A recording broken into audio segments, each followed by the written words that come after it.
7h39 dans Europe 1 Matin, très bon réveil.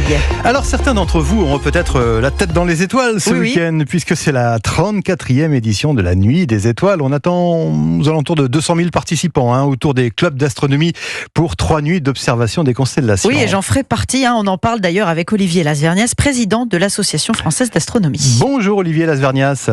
Bonjour. Merci d'être en ligne ce matin sur Europe 1. Alors je disais que des nuits d'observation sont organisées ce week-end autour des clubs d'astronomie. Alors j'ai compté environ 574 manifestations organisées un peu partout en France. Mais dites-moi, on pourra quand même tout aussi bien admirer la voûte céleste sur une chaise longue dans son jardin. Ah oui, bien sûr, ça n'empêche pas. On peut faire les deux d'ailleurs. On peut aller dans un club et puis ensuite les autres soirs profiter de la voûte céleste allongée tranquillement chez soi, en famille ou avec des amis, etc. À condition que la météo s'y prête. Je crois que la météo est pas trop mauvaise, donc on croise les doigts, mais ça devrait le faire. Alors, qu'est-ce qu'on va voir, pardonnez-moi, concrètement, dans le ciel?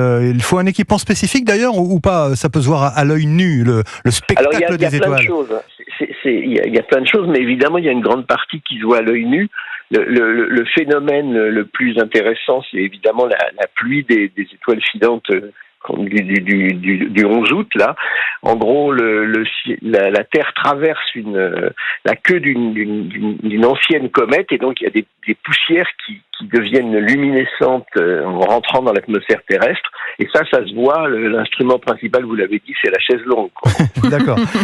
On peut voir au maximum, on peut voir quelques dizaines d'étoiles filantes à l'heure.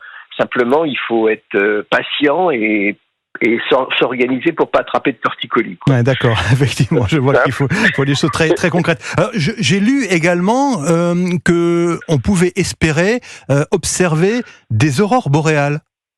Alors, ça serait vraiment le coup de chance incroyable. C'est un peu comme les médailles d'or dans les sports auxquels on s'attend pas. Ouais. Donc, en fait, ce qui se passe, c'est que normalement, on voit quasiment pas d'aurore boréale en France. Ça s'appelle le boréal ou austral parce que ça se voit au pôle, ou disons au-dessus du cercle polaire. Mais en ce moment, il se trouve qu'on est dans un maximum d'activité solaire. Le Soleil a un cycle d'activité de 11 ans. Et le 10 mai dernier, on a eu le spectacle incroyable de voir des aurores boréales quasiment partout en France. C'est même descendu plus bas.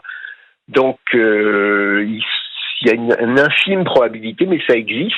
On les a vus à Paris, on les a vus à Nice, etc. Dans le nord de la France également. Oui, alors dans le nord, c'est plus logique. Plus on descend vers le sud, plus c'est étonnant. C'est exceptionnel, oui. Oui, c'est exceptionnel. Donc, disons franchement que normalement, on le sait 3 jours à l'avance. Donc là, on a quand même la probabilité est vraiment très faible, mais on ne sait jamais. Mais effectivement, c'est une année qui est propice à ça. Comment s'organisent les clubs d'astronomie, Olivier Lasvernias, pour ce week-end, en fait, pour ces 3 nuits? Alors, c'est très simple. En fait, la plupart des clubs, il y a donc effectivement, vous l'avez dit, il y a 574 manifestations. En fait, ils font carrément non seulement une soirée porte ouverte, mais très souvent, ils proposent aussi des expositions, des conférences, etc. Donc, il suffit d'y aller. Par principe, c'est gratuit. Toutes les adresses, tous les rendez-vous sont sur le site infastronomie.fr. Et donc là, on est accueilli par des passionnés qui vous proposent de regarder d'une part à l'œil nu, d'autre part au télescope. Ce qu'on peut voir, alors à l'œil nu, on l'a déjà dit tout à l'heure, c'est des étoiles filantes. À l'œil nu, on voit aussi très très bien évidemment les grandes constellations, la Voie lactée qui est cette traînée très très brillante dans le ciel. Et puis au télescope, on va voir les détails sur les grandes planètes. On a un ciel où Saturne sera très très visible. On a aussi en fin de nuit, on a Jupiter et Mars qui se lèvent. Oui, absolument. Entre 2h et 5h du matin, d'après ce que j'ai lu, c'est ça? La vedette de la soirée pour les couches tôt, c'est Saturne. Ou les lève-tôt, pour les matinaliers d'Europe 1. Pour nous, ça ira.